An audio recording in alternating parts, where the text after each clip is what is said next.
আল্লাহর কসম লাগে কথাগুলো শুনে যাবেন। গ্রামের যত অনুষ্ঠান হতো মানে সবগুলাই আর কি পালন করার চেষ্টা করতাম, পালন করতাম। তো মতো অবস্থায় ইসলাম ধর্ম গ্রহণ করার পর আমি ওইগুলো থেকে ফিরে আসছি। একটা সময় পরিবার হয়তো হালকা বুঝতেছে যে একটা সময় এত কিছু পালন করতো এখন করে না, তো সন্দেহ করতো। তো একটা সময় হলো কি বাড়ি থেকে বলতো যে পূজা কর, আজকে সন্ধ্যার সময় তুই পূজা কর। তো জাস্ট মায়েরা হয়তো বাইরে কাজ করছে, আমি দরজা লাগাই দিয়ে পূজা না করে রুমের ভিতরে বসে থাকতাম।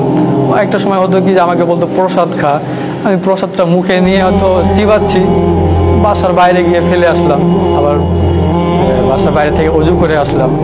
এভাবে আমার চলতে থাকে প্রায় 3টা মাস। একটা সময় দেখলাম যে আমার অজু করতেও যেন মানে খুব ভালো লাগছে। ওই সময় আমি মানে দিনের বেলা তো ওখানে নামাজ পড়ার কোনো সুযোগ নাই বাসায়, আর আমাদের মানে গ্রামটা হচ্ছে প্রায় অর্ধেক হিন্দু। ওখানে যে কারোর সঙ্গে শেয়ার করবো সেই মানে সাহসটা পর্যন্ত আমি পাইনি। একটা সময় কি করতাম, বাসায় যখন সবাই ঘুমিয়ে যেত তখন আমি